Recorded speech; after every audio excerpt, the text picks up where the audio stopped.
Hi. Hi. Hey. Hello. Aquaba. Aquaba. Yes.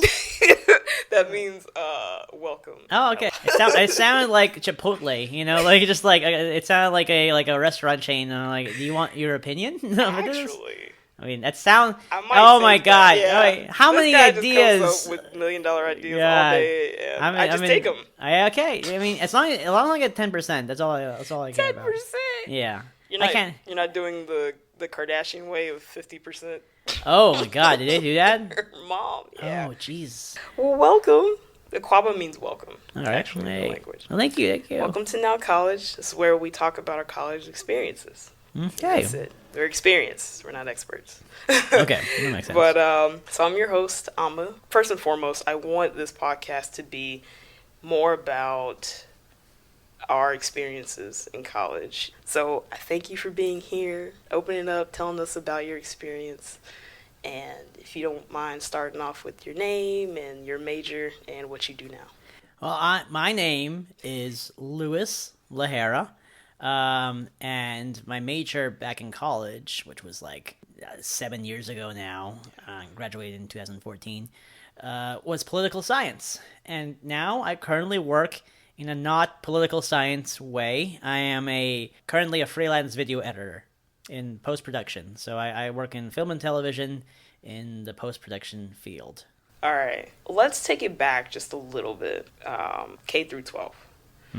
How would you describe yourself, not only as a student, but also socially? I mean, as a student, I'm a Filipino. I have like Asian parents, so they had high expectations for me, and I tried to do the whole get as good grades as possible. And I just remember being like doing my best, but I didn't really care so much about doing homework, or I tried trying hanging out with friends, and like homework wasn't like the number one thing to me. But I scraped by, A's and B's all through K through 12, and I think I Scrape by is easy. well, okay, it's not Wait scrape. a Okay, minute. wrong way of phrasing it. But just Scrape I was doing okay, and but I wouldn't say I was like a model student. I was just like I had parents that had high expectations, and like with many Asian parents, but they also like thankfully just like they just trusted me to find my own way and be happy with whatever choices I made. So I liked doing theater in high school, and I liked doing student government in high school too. And I spent a good chunk of my life just trying to carve out, like, I don't know if identity is such a word, but just something that helps me stand out from my peers. So that the one thing I did was grow a mustache. And so I had like a full blown mustache for a good chunk of my life, and Gotcha. it made me look like a 21 Jump Street person. I look older. You look like Channing Tatum. No, I look like the other guy. You He look was like like, Channing Tatum. no. So I was just like, definitely not attractive. Looked way old. I mean, it was just like I don't know why I made that. It was a very. I thought you were gonna say It was a choice. I don't know, like got a job. No, yeah. Like oh no. I never got a job. I just grew the mustache, and then things just worked out.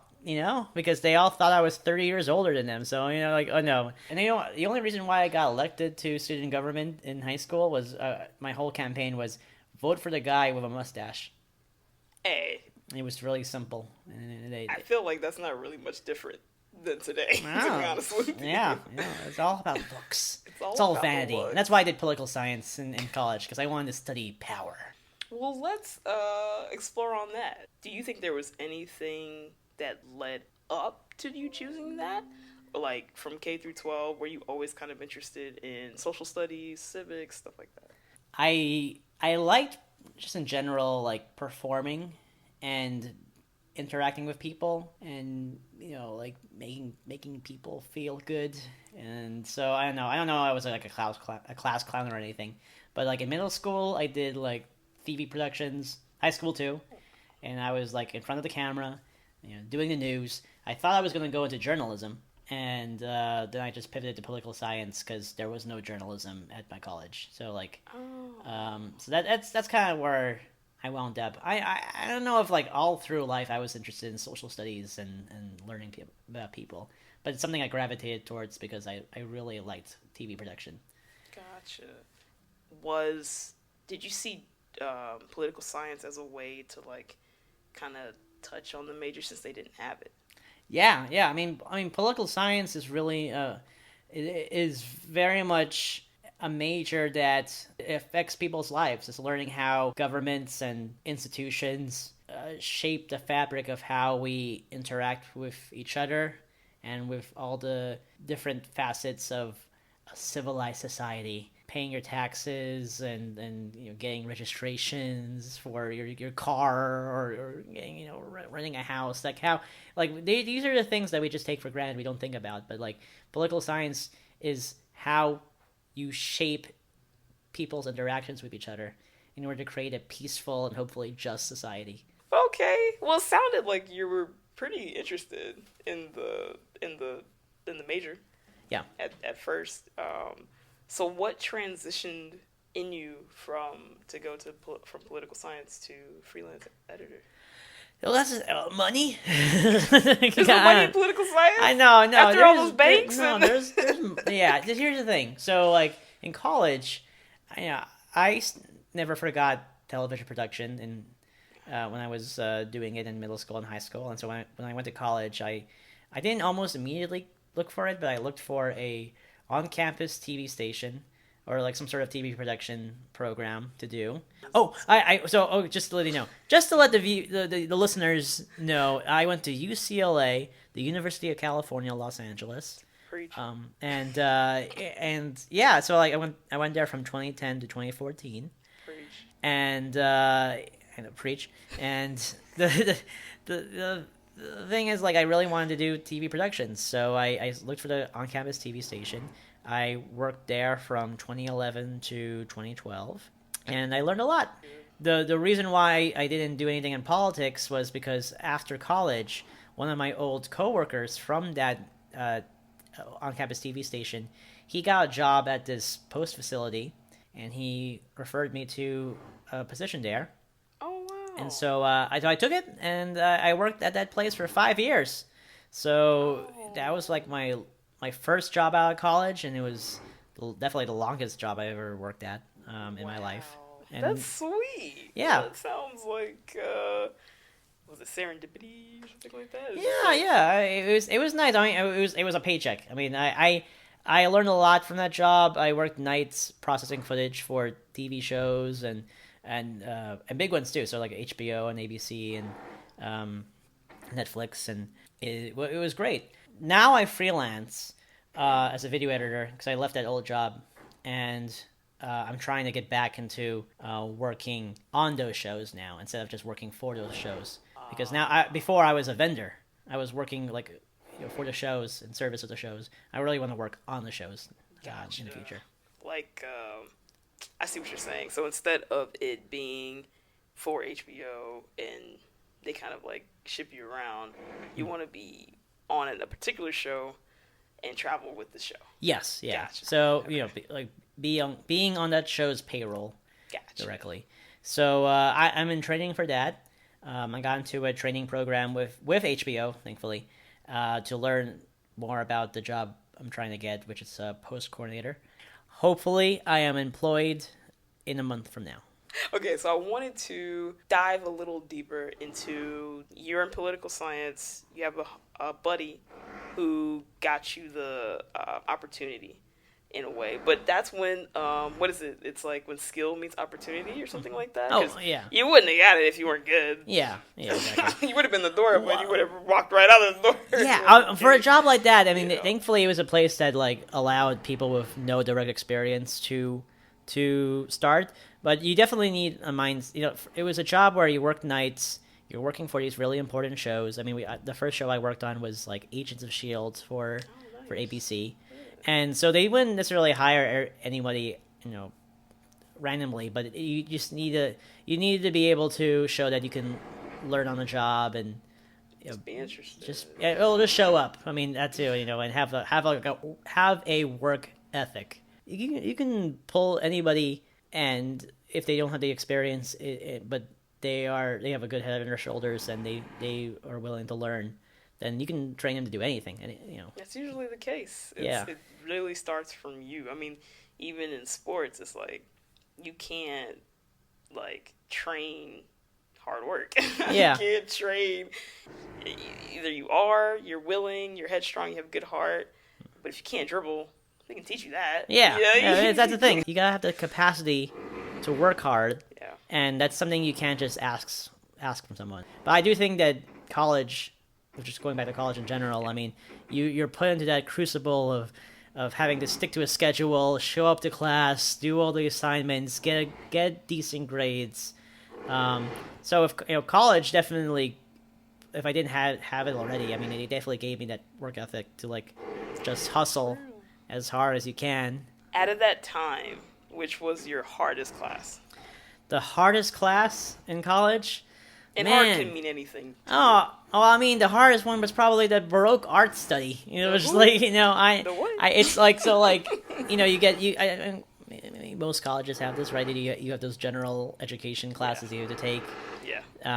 Before you start your major. Yep. And like, I just remember that one class from freshman year, just like having to analyze art pieces and like explain composition and shapes and color and intention and like year? Yeah, and it's just like, okay, here's the Venus, that portrait of Venus here. Okay, talk about that and what the artist intended and stuff. And I got like a B. I didn't do bad, but it was just like, what is an A? What does an A look like? What's an A essay? And like I wrote the things he wanted me to say. Like what? Like what? Oh man, so it wasn't like multiple choice. Oh no, it was like an essays and stuff. Yeah, it was, so like I felt like I got the answers that I learned from the TA the week before a test, but like, it's not enough. Was that it? It's not enough. I'm sure there's a curve, but I'm sure because I don't know what I'm saying. So like, okay. Beyond that, I mean, I also got a C in statistics. So like, that's probably harder too because I'm not good at math. I had to take stats twice. Yeah. First time I think it was like a 32, and then man. second time I got a B plus. So okay, you're good. So you learned, and you were able to build off the first time definitely around. Teacher. That's good. Teacher has a lot to do with it. Yeah. If you have a bad teacher, Get out. Hard. It's hard. Let me tell you. I don't remember a lot of my college teachers, but but you always remember the bad ones for some reason. Dude. And I just remember this was my first political science teacher. Like he was like the intro to international something or other. I don't even know. He was an intro to something, and he was just like he did not care about people learning the subject. He was just like he just taught you, and it's like okay, if you learn it, good. If you don't, you fail. I mean that's the thing. And then so many people got D's. Really? Barely passed that one. Because that was like I think he took pride that it was like a weed out course. I don't know those professors that take pride in being like, okay, well, this is the course where if you don't do good in this class, then you probably should rethink your major. Yes, so, they say that in the beginning. Yeah. It kind of makes sense for like engineering. I get that, Yeah. but political science, I don't know. It was hard. But once you get to junior and senior year, I feel like I don't know if it's easier is the right term. It's just more manageable because you know what to expect. You know what's expected of you. Your alcohol tolerance is hopefully better. That's real. Yeah, so I can drink a lot more and then study the next day and still you can be buy it. And you can buy it too. And you gotta worry. You can put it in your fridge. Yeah, that's the thing. You realize that prestige vodka is terrible, and it is. You have standards. Just because it's cheaper doesn't mean it's better. That's right. Yeah. Out of those years, what was the best class? The best class was probably. I really like this ethics class that I took with my political science major. It was like oh boy. No, it was not ethics. It was civics. It was intro to civics. I was like, ooh, I've never heard that. Yeah. Well, civics is like definitely a study on how people interact with each other and what's the most ideal way of doing stuff. Yeah, civics is something that I feel like more people should be taught, and I wish they brought it back in high school. It's not there anymore? I don't think so. Damn. I don't remember any civics. Do you remember a civics class in K-12? You had one. I had one. Yeah, I don't remember ever having it in my high school. Or any school. Could be East Coast thing. It could be, yeah. It's something where it's like if you're not taught how to, treat people and interact with people.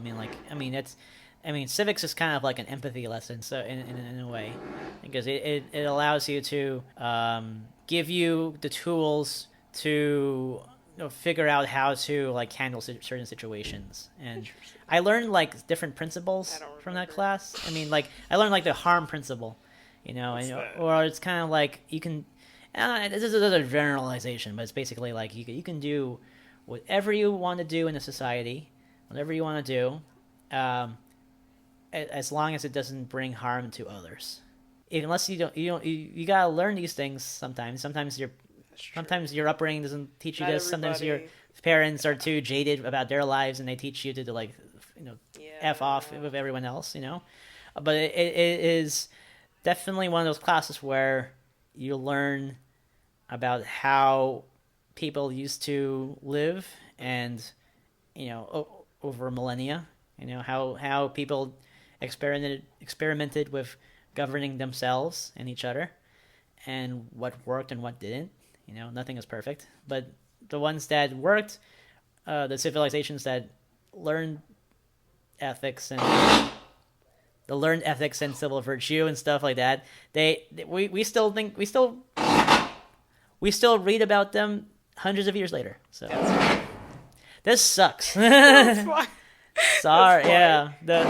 This construction sucks. Oh, my apartment building is getting retrofitted for seismic earthquakes and blah blah blah. I think this is very needed. It's needed, but at what cost?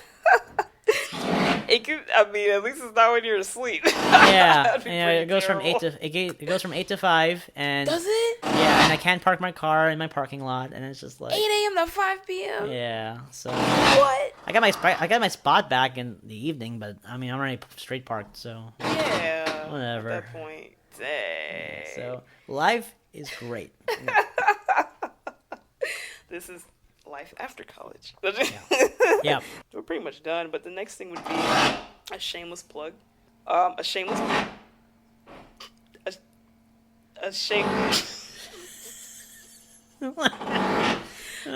plug where you talk about what you're working on. I am currently, if you can. Yeah, I'm currently working on a VR film, and I am in a. What the hell? What the fuck is that? Oh my God. I think he knows what we were doing. Yeah. Like, that's just... I am in a HBO training program for post coordinators. Yay! Yay! Oh my gosh! They're just fucking with us now. Okay. Yeah. Okay. All right. Well, thank you for sharing your story. Thanks for having me. Yes, and anyone who's in poli-sci thinking about switching over to film, you can. Boom. I don't know if you should. Maybe you should keep going. If it's law school, keep going. If it's master's in political science, keep going. Film is okay if you like it. If that's the key. But do whatever you want to do, so long as it doesn't bring harm to others. There you go. All right. Last but not least, I love this quote: "Research your own experiences, absorb what is useful, reject what is useless, and add what is specifically your own." Bruce Lee.